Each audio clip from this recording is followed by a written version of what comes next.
Boa tarde a todos. Mais um dia de prosa criminal. Vamos falar hoje do conselho de sentença, da escolha, da forma como os jurados eles são angariados na sociedade. É muito importante, pessoal. Sabe por quê?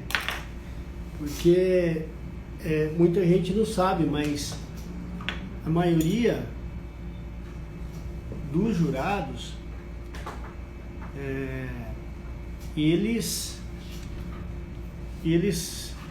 são escolhidos pelo juiz, mas os jurados eles podem ir até o fórum para se alistar, tá? E o juiz não pode negar esse direito. E a gente precisa muito que isso aconteça. Por quê?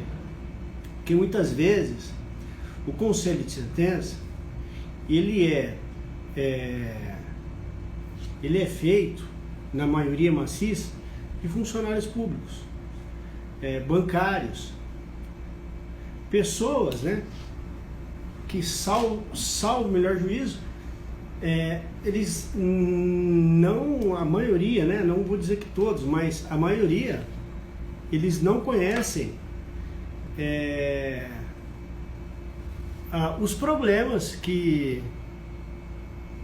a sociedade tem.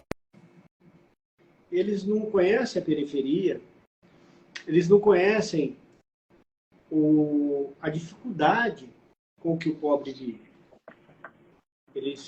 O doutor Paulo, professor, uma boa tarde. Seja bem-vindo. Boa tarde, Robson. Como é que você está? Tudo bem? Tudo bem.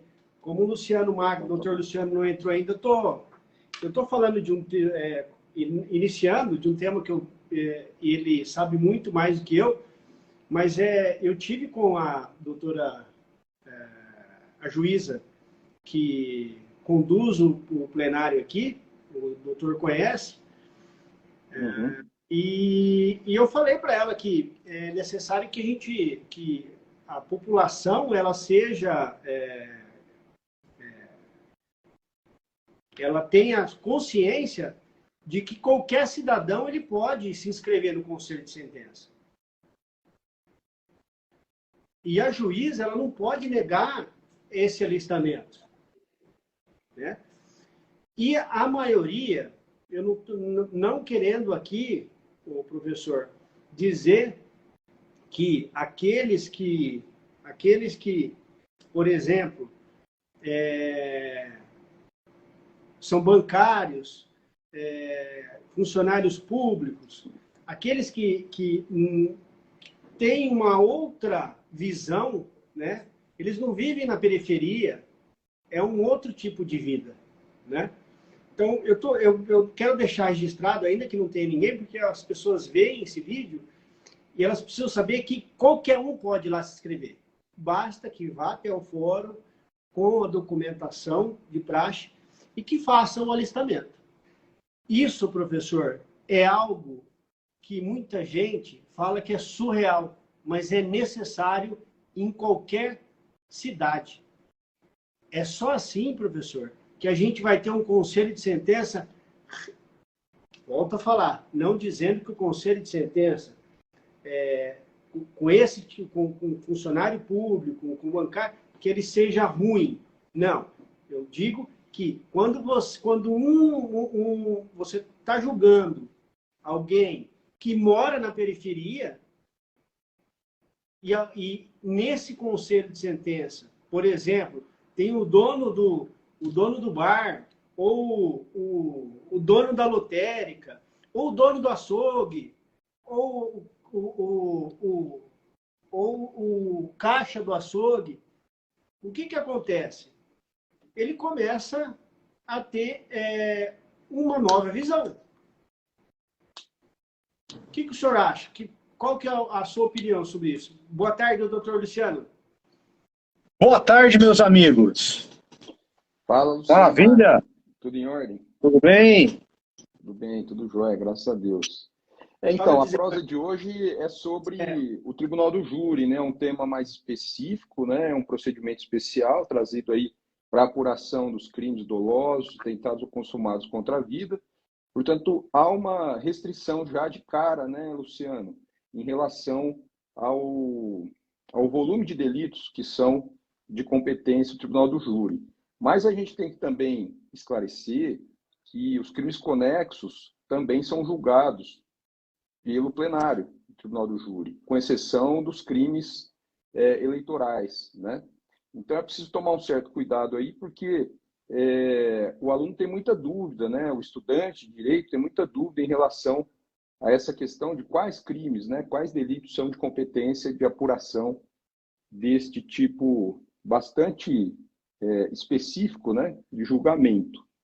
O Robson estava dizendo aqui sobre um tema que eu já tinha até anotado aqui para te questionar, já que o doutor Luciano Macri é o nosso tribuno aqui, né? O doutor Roberto Almeida também é advogado que participa, né, de tribunais do júri, também realiza sessões de plenário, e o Luciano Macri é o mais experiente de todos aqui em relação a esse tipo de defesa realizada junto ao Conselho de Sentença, né? Parece que travou aí a imagem do Macri. Está ouvindo a gente, Macri? Eu mas estou tentando Agora conectar sim. o fone, mas estou te ouvindo. Não, tranquilo. O que o Robson estava dizendo aqui, que é um tema bastante interessante, e possivelmente você vai comentar, é a questão da elitização do Conselho de Sentença, né? Que já foi muito discutido e vira e mexe, esse tema volta à cena, né? À medida em que, como bem esclareceu o Robson, se o Conselho de Sentença é composto por pessoas do povo, né? Quem são essas pessoas do povo, né? E mais, qual o perfil desse jurado, né, ultimamente? São pessoas esclarecidas, são pessoas formadas, são pessoas com nível superior, né? E isso teria alguma implicação em relação a se buscar uma decisão mais justa, né?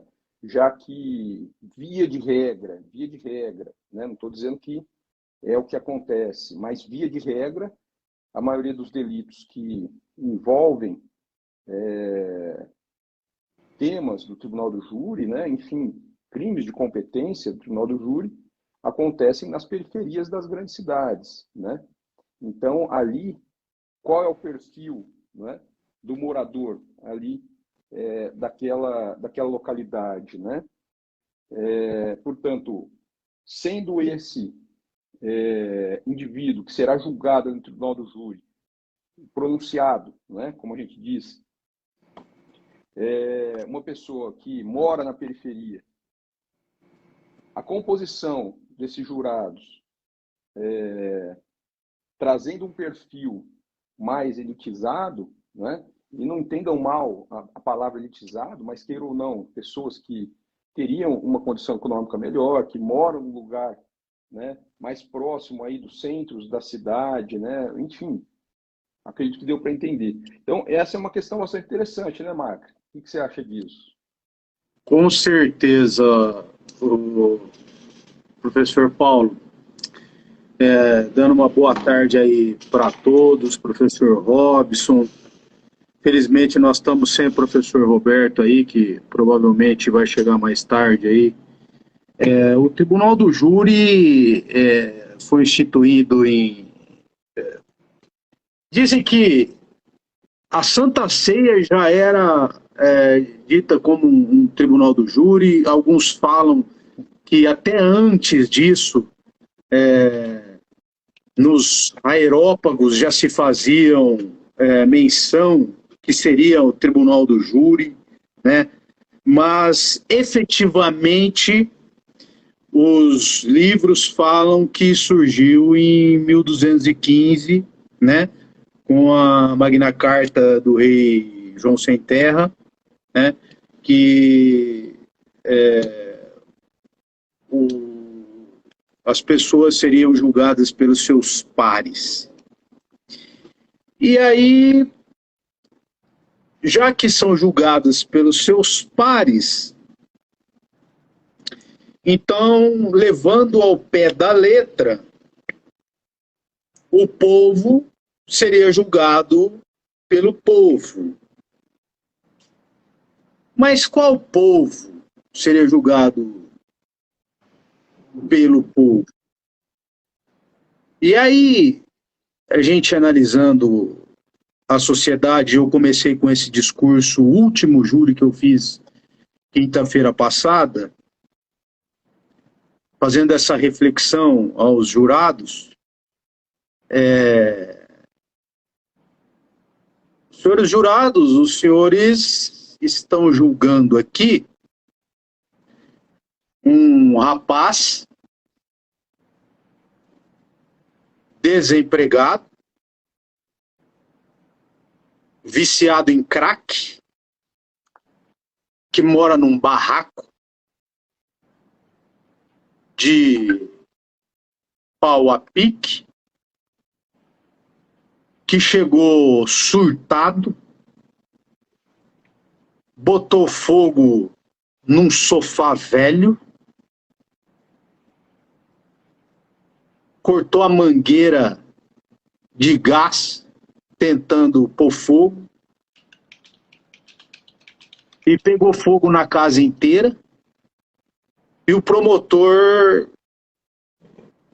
está o denunciando por 2 tentativas de homicídio contra a mãe e a irmã. E a mãe e a irmã vieram ao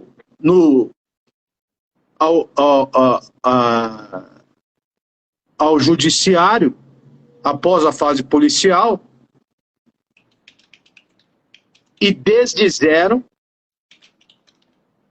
o que disseram na fase policial.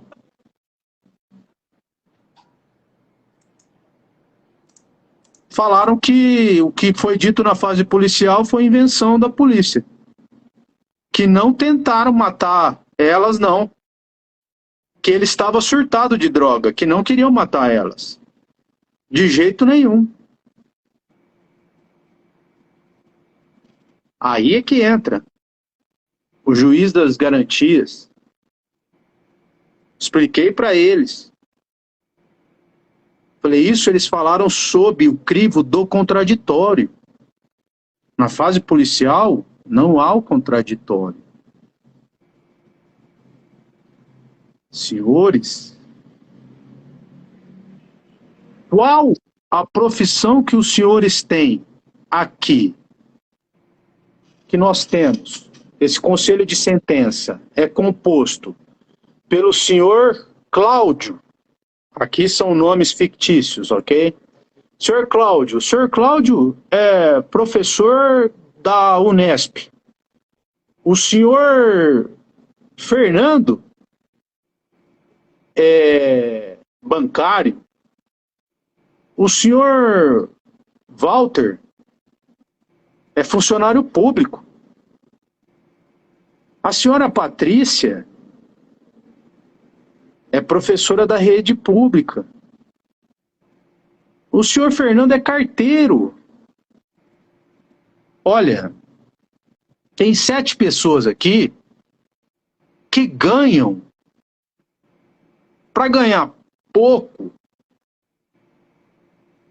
2 salários mínimos para ganhar pouco. Sabe quanto que esse rapaz ganha? Ou vamos pôr, a família dele sobrevive?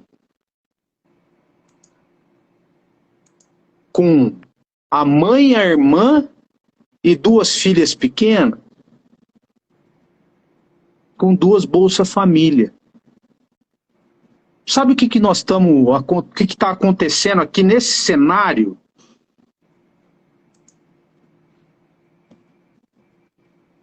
Eu estou ganhando do Estado, o promotor está ganhando do Estado, a juíza está ganhando do Estado, vocês estão ganhando porque vocês não estão deixando de ganhar hoje para estarem aqui, para julgar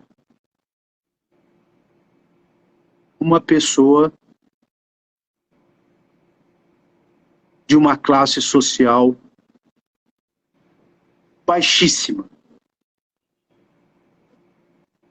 Então, o que está acontecendo é uma classe social totalmente acima, julgando uma classe social de outra realidade, totalmente discrepante. Nós, e digo todos nós aqui, não sabemos como vive, o que passa na pele dessas pessoas.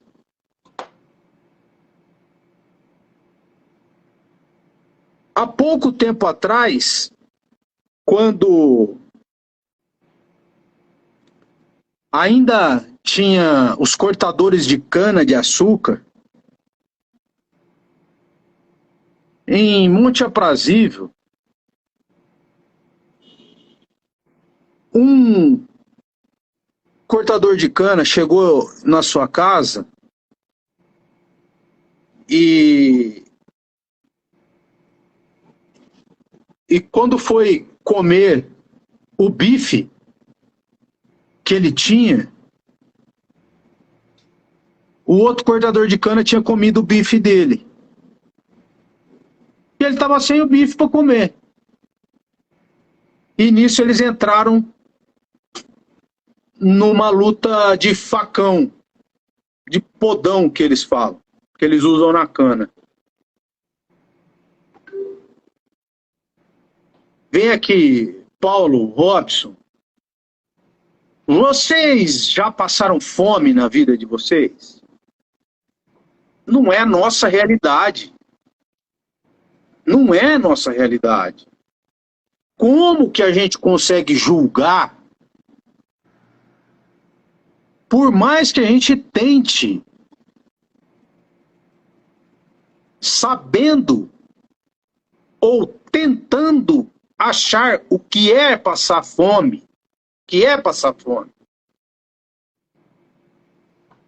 essa noção é complicadíssima. Então, no meu ponto de vista, falar assim, não, você tem que passar fome para saber. Não, você não precisa passar fome. Mas você precisa pegar uma pessoa o mais próximo da realidade dela. Você precisa pegar um cortador de cana para estar julgando. Você precisa pegar um pedreiro. Você precisa pegar uma pessoa que trabalha mais rude, mais rudimentar, mais, como que eu posso dizer? Que tenha mais sensibilidade,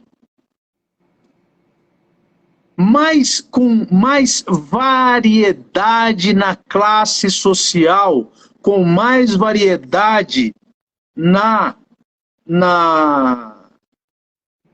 sensibilidade humana, e não pegar só essas pessoas. Eu quero fazer um trabalho, eu tenho esse projeto, já falei com o Robson, de entrar nos bairros, de fomentar, inclusive já falei com alguns magistrados a respeito disso, de conscientizar o ser humano a se voluntariar para participar dos tribunais do júri. Eu estava falando isso aí com o Paulo, na hora que o Paulo entrou. Agora, nós temos um quadro, isso é fato. Um quadro que se apresenta naturalmente. E aí, como você escolher o jurado hoje? Eu vou fazer o júri, tem lá um quadro que se apresenta com 25 jurados e que a magistrada vai sortear dentre os 25 ou dentre os 15 no mínimo, vai sortear 7. eu posso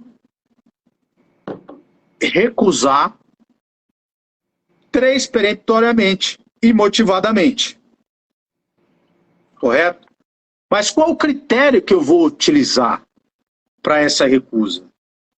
E, aliás, não devo utilizar a palavra recusa. Começa aí. Porque recusa, apesar de estar no Código de Processo Penal, é uma palavra muito dura, né? Então, vamos usar dispensa. Agradeço, mas dispenso os seus trabalhos, a sua disponibilidade. Agradeço, Excelência. Dispenso, Excelência. Né? E aí, você vai analisar a tese. Se a sua tese for... Primeiro você vai fazer o seguinte. A lista dos 25 jurados, ela vai estar disponível no começo do mês, no cartório. Professor, posso te fazer uma pergunta? Antes, sim. Portanto, de que forma hoje esses jurados são angariados? Hoje é remetido uma lista, remetido uma lista para os bancos, os correios,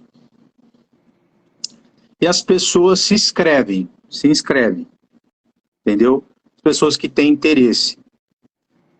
Por quê? Tem benefícios, entendeu? Tem 15 benefícios o indivíduo que se inscreve para ser jurado. Ele tem um benefício em concurso público, em benefício empate. No caso de empate concurso público, ele tem a preferência. Tem uma série de benefícios que está no Código de Processo Penal lá que ele leva vantagem. O Macri, inclusive remuneratório. As entidades de classe também indicam, né? Ou não? Sim, indicam também. Então, veja, as que têm interesse em ver. Aí também já tem um resquício de a Unesp, né? Sim, sem dúvida. Associações de bairro, você já viu algum tipo de... Não vi indicando, mas podem indicar. Então, mas existe uma postura ativa do juízo, do júri, nesse sentido? Não. Então, talvez fosse interessante, né? Então, o juiz competente aqui, ele emitiria um ofício, né? Primeiro, procuraria saber, né, quem são os líderes, né, aí de bairros, das entidades de bairro, né, das associações, porque elas são reconhecidas pela prefeitura, né, pelo poder público. É que é assim, Paulo, os órgãos públicos, eles têm as vantagens, né?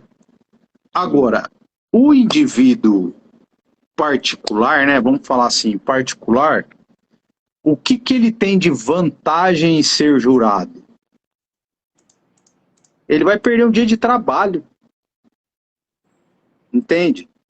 Ele não vai ser remunerado por isso. O funcionário público, ele permanece remunerado, ele vai ganhar aquele dia de trabalho. Mas o particular não, pelo contrário, ele vai perder o dia de trabalho. Entende? Eu entendo. Mas por isso... relativamente à sua idoneidade, por exemplo, amanhã, né? Caso ele precise, né, juntar uma declaração, um atestado, alguma coisa nesse sentido, vai constar que ele já trabalhou como jurado, já funcionou como jurado, né? Do júri. Mas eu entendo, realmente, é complicado mesmo.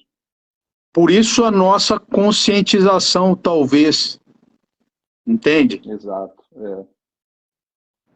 Isso talvez seja interessante, né? Mas uma boa ideia. Chegar na entidade de bairro e falar, olha, vocês vão ter isso de vantagem. A sua idoneidade por ter sido jurado, né? Uma vantagem numa procura de emprego, etc. Né? Concurso público, né? Exato. Também, então, exatamente, essa lista ela vai estar disponível no começo do mês no cartório. E você pode, por ser advogado, pode chegar lá, pegar essa lista de jurados disponíveis que vão estar sendo sorteados para fazer o júri do mês. Aí você vai pegar essa lista, vai entregar para o seu estagiário e vai falar assim, ó, disseca esses jurados, faça uma pesquisa de quem são esses jurados. Deixa eu ver, ô estagiário, você pegou aí, não? Tá aí, você mandou para mim? Tá no meu WhatsApp? Vou ver se eu consigo imprimir aqui. Bom, enfim. Quem sabe faz essa vivo, lista, né, Marco? essa lista, o que ela vai ter? Ela vai ter todos os nomes dos jurados e a qualificação deles, certo? Uma qualificação resumida. Aí você vai falar pro jurado, ó, vê se você acha pelo nome, a rede social, onde que ele mora, etc. Se mora no bairro nobre, se não mora, se ele tem time, se ele é corintiano, se ele é palmeirense, se ele é flamenguista, se ele, qual a profissão dele, se ele é engenheiro. Por quê? Porque dependendo do caso e dependendo da tese que você for usar, você vai começar a traçar a sua estratégia. Então vamos lá. Você pegou o Jorge. O Jorge, ele é engenheiro. O seu caso é um caso que tem um laudo pericial de um homicídio que teve um acidente, aliás, um homicídio que tem um laudo pericial milimétrico e que você vai usar a balística. Porra, o Jorge precisa estar neste conselho de sentença. Por quê, doutor? Porque você vai utilizar números, você vai utilizar o raiamento, você vai utilizar a perícia, você vai usar o Jorge. Você vai chamar a atenção, Jorge, presta atenção. O raiamento desse revólver, dessa munição, não saiu dessa arma por conta disso, disso, disso e disso. Porra, o Jorge vai abrir 2 olhão desse tamanho, vai prestar uma atenção enorme em você. Entendeu? Agora, presta bem atenção. Se o homicídio foi por conta de um cara que chegou e viu 2 mulheres se beijando, e ele entrou e matou as 2 mulheres, o Jorge não pode estar. Porque na cabeça do Jorge, 2 mais 2 é 4. 2 mulheres não podem se beijar. Entende?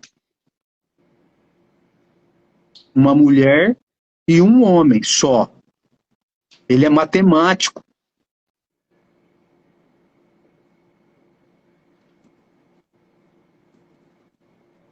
Tudo vai ser conforme a sua tese. Sociólogos, psicólogos, filósofos, qual que é a tendência? Veja que não é uma matemática, nós estamos falando de direito. Eles tendem a ser mais maleáveis com as realidades sociais. Então, qual que foi o meu discurso, né, nesse júri do fogo? Porque eu percebi que tinha muito professor da Unesp. Mas mesmo assim, eu tomei ré. Não deu certo. Entendeu? Aliás, um júri muito pesado. Por quê? Olha só. Pesou a consciência dos jurados. Eles perceberam que eles votaram errado. Pois eles vieram falar comigo. Doutor, o senhor vai recorrer? Os jurados percebem que votam errado. Esse é um outro grande problema, né, Macri, do procedimento tribunal do júri, né? Como as questões são bastante técnicas, a quesitação, ela tem que ser técnica, não dá para fugir da técnica. Apesar de que em 2008 houve uma modificação significativa, mas ainda assim, né, queira ou não, a resposta sim ou não a um quesito, né, a um questionamento que é endereçado aos jurados, né, e eles respondem sim ou não, ela pode modificar totalmente a resposta a ser dada no quesito seguinte, no questionamento seguinte, né? Então, ali às vezes, no calor do momento, na sala secreta, né? Com as teses e, obviamente, o traquejo, né, do promotor, do advogado, né? Por vezes não interessa muito que o jurado ele fique totalmente esclarecido, né, do que está sendo questionado, né? Mas isso é um dever do presidente, né, do juiz-presidente. Ele precisa esclarecer, né? E não se cansar de tentar esclarecer. Isso é muito importante, né? Porque esse equívoco, por vezes, ele pode acontecer, como o próprio Marco está dizendo agora, né? E isso pode levar um indivíduo a uma condenação injusta, por exemplo, ou até mesmo a uma absolvição injusta, né? Olha, o Paulo, foi uma pena fora de base.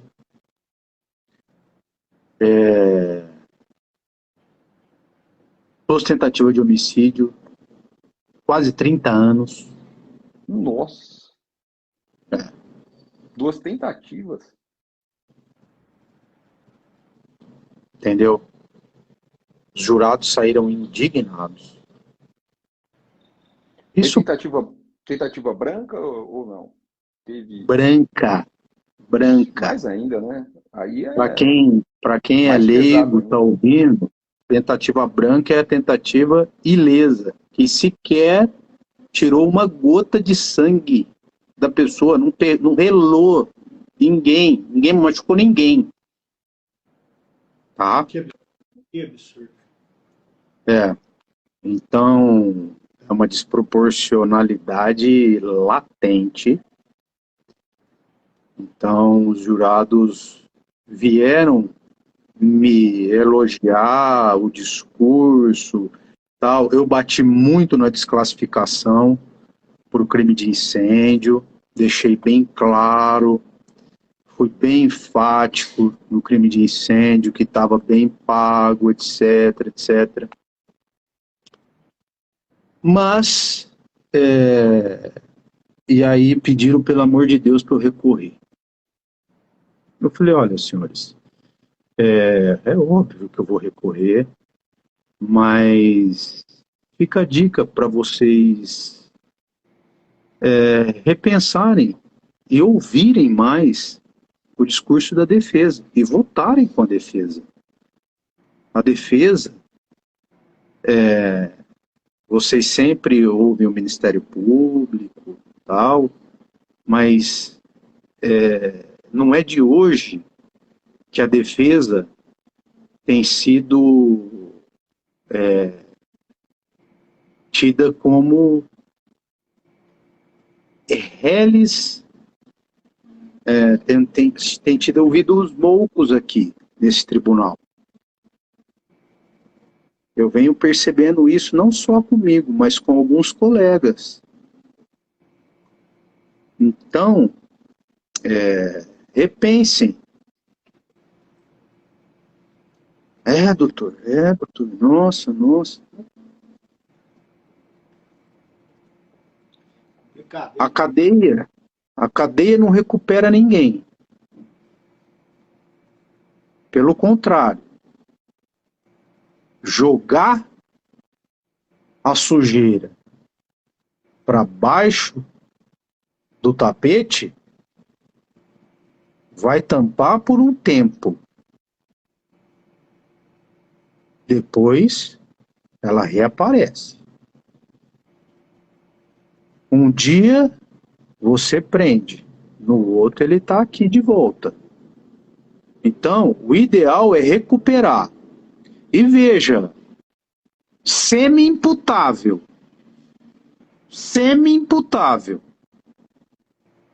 Declarado semi-imputável. Mas, enfim. Vamos. Bom, Luciano, eu vou até pedir desculpas aqui para quem está nos ouvindo, nos assistindo aqui, né? Já havia comentado com vocês que tem uma reunião lá na faculdade, reunião dos professores, com a coordenação. Mas antes eu queria te questionar uma última questãozinha. Quando da reunião do sorteio dos jurados, não é? Antes, obviamente, de acontecer a sessão em plenário, o advogado e o promotor, eles podem fazer contato com esses 25 jurados sorteados? Antes da sessão de plenário, né? Na reunião, quando é feito o sorteio dos jurados, né, que vão atuar ali no tribunal do júri. Olha, ali no plenário eles podem sim. Tanto é que a magistrada, e aí eu vi, ela fala para os jurados ali na frente, tudo, entendeu? Não é recomendado, né? Uhum. Mas assim, eu na reunião quando do sorteio dos 25, né? Porque não, é obrigatório estar presente um representante do Ministério Público, um da advocacia e um magistrado. É obrigatório. Sim. Então, a partir daí, com o sorteio, né, a busca pelo perfil, né, desse jurado, como você bem explicou aí, de acordo com a tese, né, que a defesa vai desenvolver, enfim, a busca desse perfil, né, para se buscar esse perfil. É possível fazer um contato com esse jurado antes? Ou essa investigação ela tem que ser em off, né? Ela não pode, esse advogado ou esse estagiário não pode manter o contato com um desses 25 que vão estar presentes, né? Ou pelo menos 15, né? Para se buscar aí o perfil de cada um. Então, Paulo, isso aí é muito delicado, viu? É delicado, né? Delicado. Delicado eu por faço ter... esse tipo de pergunta porque é uma questão que não está nos manuais, né? Não está nos Sim. manuais, né? Não está na lei, e por vezes o recém-formado, né? Que até buscou aí conhecer um pouco mais, né? Tentou se aprofundar de alguma forma para poder atuar no júri, tem essa pretensão, por vezes ele vai fazer o primeiro júri, e aí ele tem acesso a essa lista dos 25 jurados, ele começa a buscar, né? E hoje com as redes sociais, né, é muito mais fácil você localizar, e o cara manda um direct, né? O cara, eu tenho um manual, Paulo. Eu tenho um manual. Eu tenho um manual que ele... Eu tenho até medo de falar isso. Mas que ele mandava uma cartinha pro jurado. Meu Deus. Mas não é recomendado.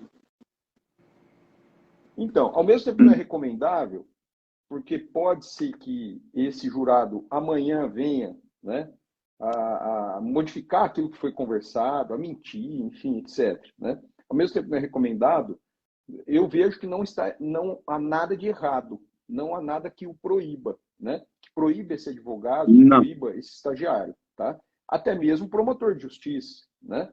Não vejo nenhuma proibição para você buscar o perfil, né, dessa pessoa. Então, eu vejo que a questão está muito mais relacionada ao conteúdo dessa conversa, né, do que ao contato propriamente dito, né? E aí eu faço uma analogia com a questão da testemunha, né? Nós não estamos também impedidos de fazer um contato com uma testemunha. Ué, você tem que saber o que a testemunha vai falar lá na audiência, né? Não há problema nenhum. Hoje, com a tecnologia ainda, talvez seja recomendado que você se utilize de um meio de gravação, né? Com a anuência dela. Olha, eu vou precisar gravar aqui que a gente vai conversar, né? Que isso é até recomendável, né? O problema é aquele negócio, né? É a testemunha falar, eu disse isso porque o advogado falou para eu falar, né? Mas é exatamente por isso que é interessante você fazer uma gravação daquilo que você conversou com a testemunha, né? Porque porque imagine que a testemunha, quando chega em juízo, não diga nada daquilo que ela disse para você. E aí você diz assim, ué, mas espera aí, não foi isso que você disse para mim. Nós tivemos uma reunião pretérita, o juiz pode falar assim, ué, vocês tiveram uma reunião pretérita, doutor? Tivemos. Eu convidei a testemunha para ir ao meu escritório, eu queria conhecê-la, queria saber o que ela ia dizer em juízo, e eu tenho a gravação, e o que ela disse não foi isso, foi totalmente o inverso, né? Então, aí você apresentando o áudio, o juiz autorizando você apresentando o áudio, né? Imagina, a testemunha cometeu um crime de falso testemunho. Falso testemunho, né? Praticamente. Sim. É uma situação interessante. Você faz a prova, né? Eu fiz uma analogia. Você faz a prova. Perfeito. Perfeito. Eu fiz uma analogia em relação à questão dos jurados. Mas não é nem um pouco recomendável, né, Macra, entrar em contato com esses jurados, né? Até porque, se você não realizar alguma gravação ou não tiver um meio de comprovar depois, imagine que esse jurado chegue ali na sessão de plenário e comente com o promotor, ou logo após que você conversou com ele também, e busque um promotor, busque um juiz, etc. Tal, né? No júri americano, quando é sorteado um jurado, você tem a oportunidade de você indagar o jurado. O que ele pensa, como que ele pensa, qual é a ideologia dele, etc. Para você saber o perfil dele, se você aceita ou não, entendeu? Exato. Aqui, assim, o que você poderia fazer seria essa pesquisa, né? E aí existem já empresas especializadas em você dissecar a vida do cara, tá? Existem empresas especializadas que você contrata.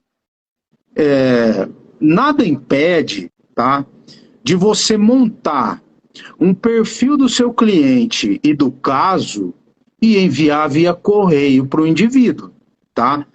Não sei se você vai garantir que ele vai ler ou não vai ler. É uma estratégia, tá bom? Outra estratégia é você utilizar a mídia, como muita gente utiliza.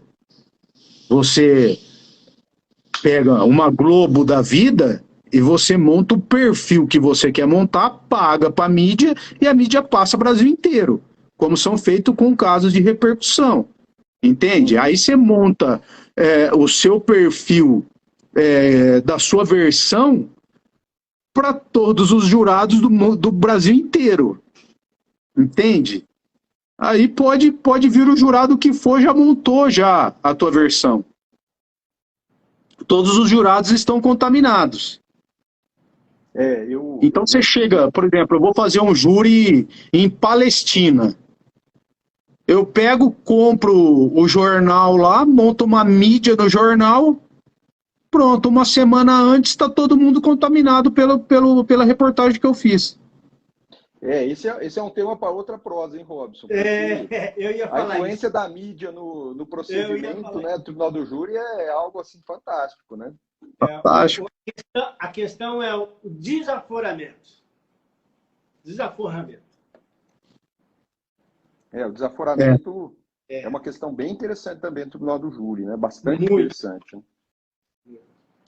Eu vou pedir licença aí, já agradecendo o professor Robson, o professor Luciano Macri, né? E agradecendo a presença de todos os colegas e amigos aí, presença aqui na prosa de hoje, né? E já convidando, né, Robson, para a próxima prosa, sempre às quartas-feiras, às 17 horas. Parabéns, Luciano. Obrigado aí pelas informações. Maravilha, eu que agradeço, professor. Pontualmente, das 5 às 6, todas as quartas. Exatamente. Valeu, pessoal. Um grande abraço a todos. Forte abraço, professor. Valeu. Até mais. Obrigado, viu, professor? Obrigado a vocês. Abração. Vai lá, continue a aula, meu caro e dileto amigo. Continuando aí, meu caro Robson.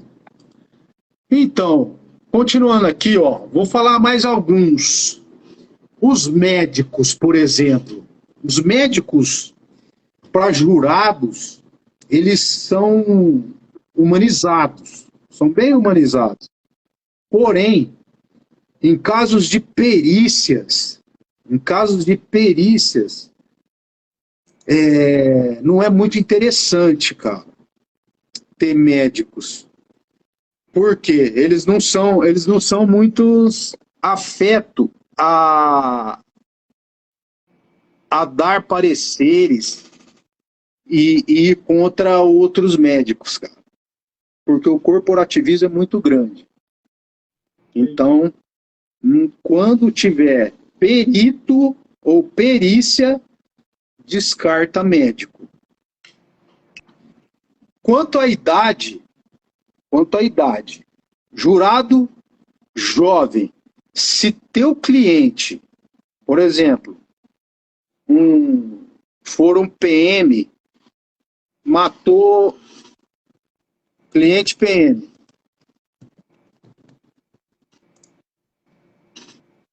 jovem não gosta de PM. Descarta o jovem. Ele vai votar contra o PM. O idoso ele é mais sensato. Só que por outro lado, o idoso dorme, cara. É foda. Então, o idoso dorme. Então, você tem que tomar muito cuidado com o idoso, cara. Por quê? O advogado fala depois do Ministério Público. Se você pegar um que fala muito, principalmente depois do almoço, é complicado, cara. Ou você pede um intervalo depois da fala do MP, pede um intervalinho, toma um café, fala para todo mundo tomar um café, e aí depois pau, ou você dá uns gritos para acordar o velho. Porque bate na mesa. Entendeu? Bate na mesa, dá uns gritos. O último que eu fiz tinha um senhor dormindo, mas na fala da MP, cara. Na minha fala não dormiu, não.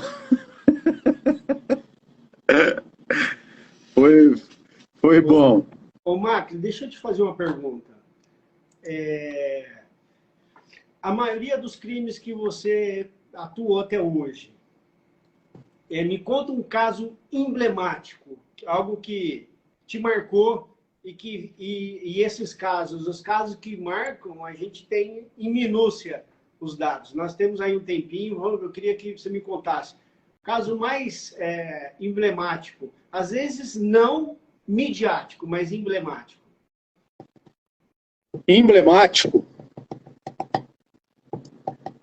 Ó, emblemático teve um caso...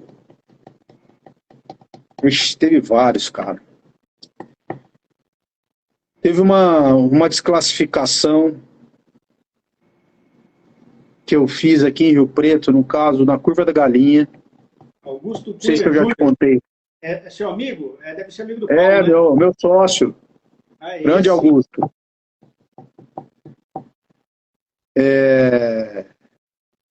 Uma desclassificação, não sei se eu já te contei esse. Um cara que matou o outro com uma chave de fenda. Não. Rapaz, uma chave de fenda. Foi assim. O cara foi atrás da esposa. Ele e a esposa fazendo churrasquinho e tal. E ele foi atrás da esposa. A esposa era funcionária do dono da farmácia. E ele taxista. Brigou com a esposa foi para a farmácia. E ele foi atrás, só que ele pegou uma chave de fenda, porque o dono da farmácia também tinha uma tapeçaria. Ele falou assim, já que eu vou lá na farmácia, eu vou entregar a chave de fenda pro dono da farmácia, que é dono da tapeçaria também. Chegou lá na farmácia, ele estava meio bêbado. Ele falou assim, cadê a minha esposa? Ele falou, não tá aqui, ela tinha entrado para dentro da farmácia. E os caras da farmácia começaram a xingar ele e tal. Aí ele começou a quebrar a farmácia toda. Plá, plá, plá, com a chave de fenda na cintura. Aí ele quebrou toda a farmácia e estava saindo para a rua. Na hora que ele estava saindo, 3 pessoas pararam ele. E uma dessas pessoas falou assim, para aí, rapaz. Esse cara já tinha uns 50 anos. Para aí. Eu sou delegado de polícia. Vou te prender. Aí ele parou. Falou, ajoelha. Aí ele ajoelhou no chão. Falou, põe as mãos aí que eu vou te prender. Aí ele falou, pode me prender. Aí o cara virou para ele e falou assim, cadê o machão? Agora dá uma chifrada aí na porta. Humilhou ele. Na hora que humilhou ele levantou, pegou a chave de fenda assim, e deu uma estocada só. Aqui, ó, na clavícula. Mas a chave de fenda era uma chave de fenda grande.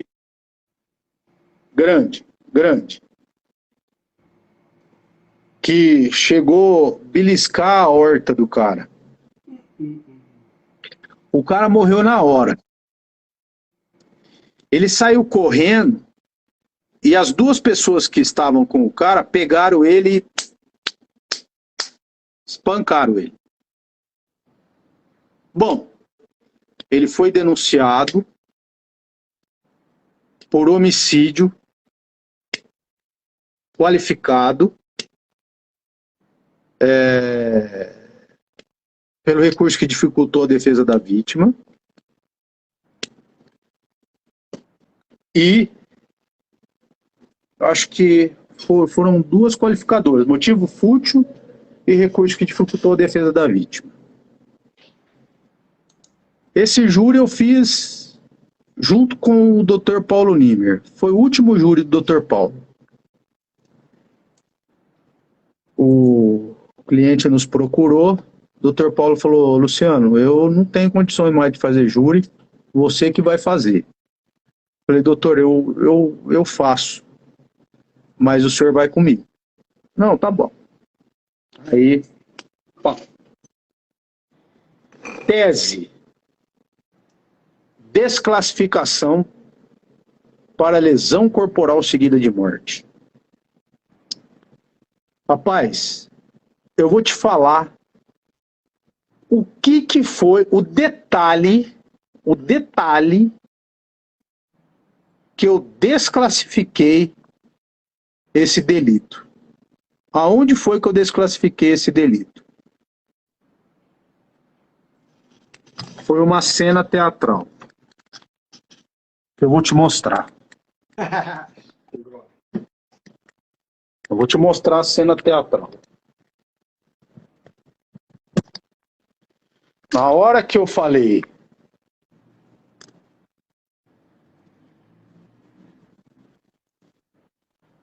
foi assim.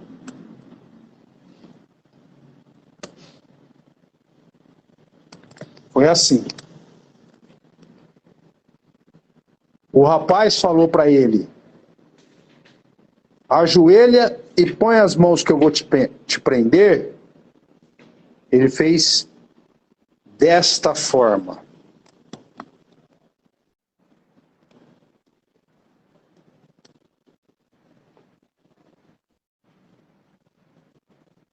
Ele deu as mãos para lhe prender. Desta forma. Este foi o gesto. O gesto de quem estava dando as mãos para ser preso. E neste ato, subjugado, o indivíduo, que se falava mentirosamente ser um delegado, falou para ele: agora dá uma chifrada na parede.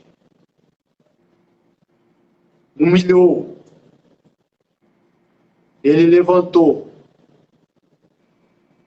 E querendo ir embora, sair. Ele estava querendo sair daquele lugar. Foi impedido. Foi impedido de sair. Por pessoas mentirosas. Que o subjugaram. E nesse ato de sair, ele simplesmente deu uma estocada apenas. Uma apenas. Com uma chave de fenda e não uma arma. Uma chave de fenda. E foi embora. O que configura uma lesão corporal. E não um homicídio. E não uma vontade de matar. Um animus necandi apenas. Apenas um animus necandi.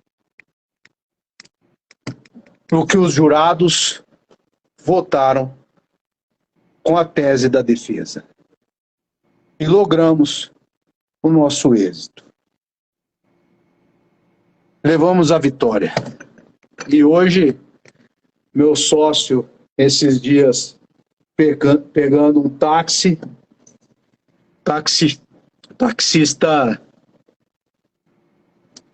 perguntou: o senhor é advogado criminalista, é? O senhor conhece o doutor Luciano? Ele que me livrou a cara num júri. Doutor Luciano e doutor Paulo Nimer. Foi muito bom. É muito gratificante. Queria agradecer a presença do doutor André, meu sócio aí, que está fora hoje, mas eu vi que entrou desde o início e agradeço, viu, Andrezão? Eu preciso trazer você aqui para falar de direito internacional de novo, igual a aula equiparada do doutor Luciano. Muito bom, Andrezão. Ô Macri, e uma pergunta aí, uma dica aí para os advogados que estão iniciando na área criminal, que estão saindo da faculdade, uma dica que você dá para eles quando eles atenderem um crime de homicídio? Olha, é o seguinte. Se receberem um chamado de um crime de homicídio, não souberem o que fazer, liga para um colega que mexe com a área do direito criminal, especificamente homicídio. Mexe com a área do tribunal do júri. Por quê? Porque desde o início você precisa estar ciente do que está fazendo. No início, você começa ali já na fase de inquérito trabalhar essa situação, porque senão você começa a dar várias versões no processo e isso prejudica demais seu cliente. Não tenha medo de fazer parceria. Você ganhar a fatia toda do bolo é muita guloseima e você vai prejudicar seu cliente. Faça parceria. Não tenha medo. Você vai fazer contato com o advogado, você vai aprender. Jogue sério. Venha no escritório, converse com o Robson, converse com o Paulo, com o Roberto. Sabe? Nós estamos abertos a trocar ideia. Vem aqui, pegue o caso, troque ideia. E assim, faça cursos, estude. Tem que ficar ligado. O prosa criminal é para você se inteirar. Fique ligado, toda quarta-feira você vai aprendendo. Essas dicas que nós estamos dando toda quarta-feira vai fazendo com que você evolua. Se você anotou aí essas pequenas dicas que eu dei, isso aí você não vai encontrar em livro. Nem um pouco. Entende? Então, fica ligado. Fica ligado no prosa, fica ligado na gente. Nós estamos abertos para diálogos nos directs aí da vida. Pode mandar dúvida, a gente responde Uma coisa nos escritórios. É lógico, nós recebemos algumas perguntas, mas a gente gostaria, antes de terminar, antes de desligar, gostaria que todos que tenham dúvidas sobre um procedimento. Semana passada nós falamos de cadeia de custódia, na anterior nós falamos de crime internacional, depois nós falamos na primeira nós falamos do que mesmo? Eu não me recordo agora, mas todas as vezes que nós tratamos de um tema, esse tema é sempre de conhecimento nosso, né? São temas que a gente vive. Considerando isso, é mais fácil você pegar esses pequenos detalhes, não só com a gente, mas com todos os advogados que tem inúmeros advogados em Rio Preto, que atuam na área criminal, que são muito bons, muito mesmo. Então, é extremamente importante que o conhecimento, e é isso que a gente vai tentar trazer aqui. Luciano, obrigado, viu, Luciano?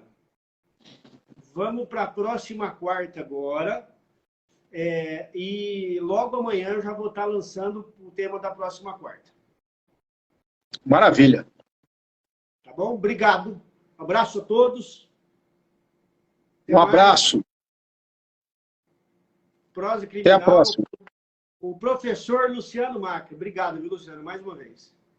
Tamo junto. Prosa Criminal.